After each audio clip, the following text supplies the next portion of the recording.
ole li tur ta chi bai ole tun trum chu hei content dang deuh lek hei unboxing video tun trum chu karon ti ve dona mic action camera thar voina hei ko leya chu unboxing video karon sia mang DJI Osmo Action 5 Pro nia hei lei ka tum na re to video te pokhan ka soi lang to in ka ria la luya khan hei hi nikum sang sam ne le palia an lon to khan ya camera model thar lak chu ni lowa mase hei kan nei thar ve a voina unboxing kan nei ve don ani video te melo thlir sak tur kan som ha chu ni choi tan main hei hi GoPro Hero 7 Black hi kaman char ania YouTube ko ti tan tir sang ni le som pakwa chhovel atanga kaman char hi Hero 7 Black ania hi kan thana chan chu battery hi original hi leituram to lawa chok to lawa tuna Hero 13 na chok to chu 7 chu ge pa jaw to ji chu 7 8 9 10 11 12 13 7 ni kala phang char 7 Black hi so sel na ka nei lem lo footage le thil danga chun ma se battery kha a chian to lo wangin battery ka boya baka ama hi lo lui ve deuh lek to in hria tang khan ka video entry ta chuan right apiang in camera nung thailo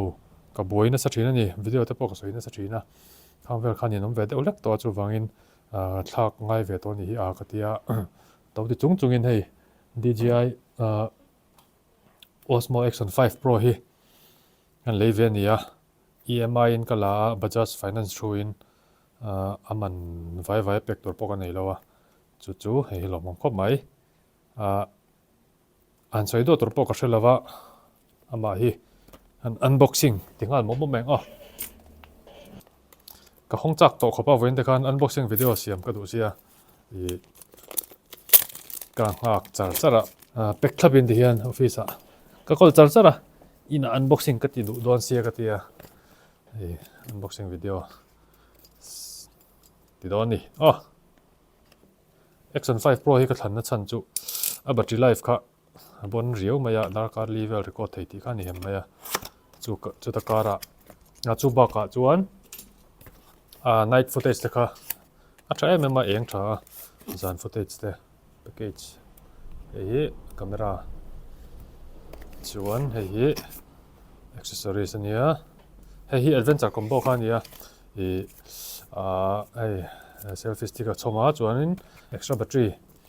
le charger battery pathum le charger pakhata chom kan enang hei camera nia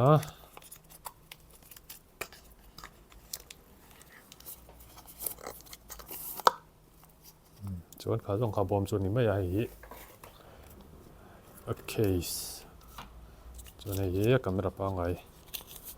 bera chu ni ta tem hei hin ta ni ama hi lian vak lo azang boka te hian direct in mount top thei chuni chu kan ta hri phatang ta hian chuan a battery kan en le lo kang mount na vel nia cable chuan hei battery case chuni ta hian battery pathum roll in charge theya review te pok en na sa ka leidon khan zir chiang ve na sang renga battery pathum na ron choma ta hian ti hian charge me theya vai osam devin 1950 mAh ania pakhati battery dai rei khop mai review tam tak ka en kwal na sa battery hi chu thave thlot ani ma yan ama hian internal storage ani boka 64GB ni tan ka ria on chinang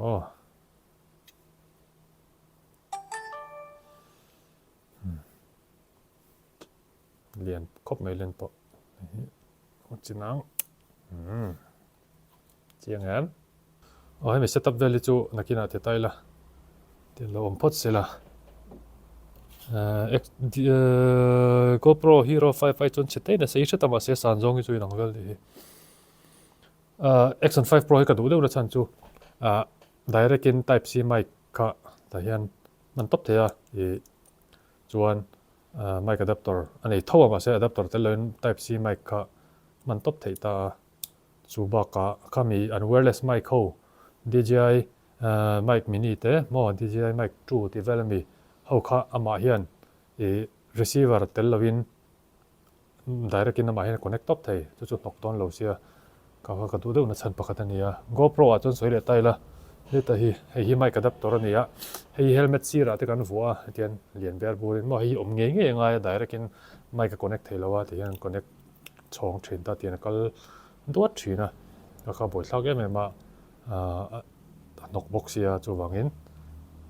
ka thlan chan ne deuh pakhat chu hi a mic ul samba ka battery life te mo night footage tha box hi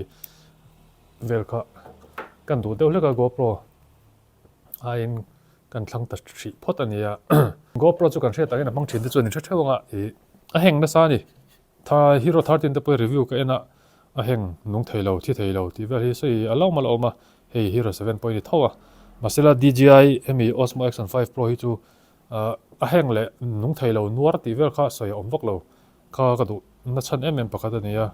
kan an right choka chuan kan an tlan hawa GoPro nung theilo kan tian dinga siam an ngaya changle off donila off thei mi alo tang ta battery phoi pot te ngai kha te khan thian te ne right pe chu in thla nom thina khang vel kha a boi thlak em ma hei chu heng mang lo review ka en na po kha ka na chan pakhat ani boka action camera soina jon tam takin GoPro ti mai thin ka tiang khapo GoPro lar thin kha DJI hianin an market kha aron chu pui ve tran tila DJI in aron lualan thei ngem ti chu khrachi alo ma se tunai chun DJI Osmo Action 5 Pro hi lar shi khop mai an mang na saman po chu kan mang ve chin don ania GoPro hi secondary ta jong kala mang don tawa hi right atang chuan right le atang chuan in hemi hi khamang thei to tur angai la thaw me right hi kan plan sa ka le pek sa ta dei ve chuan right mai theya hi kan mang to tur angai yang hei hi ni hei mai te hi ni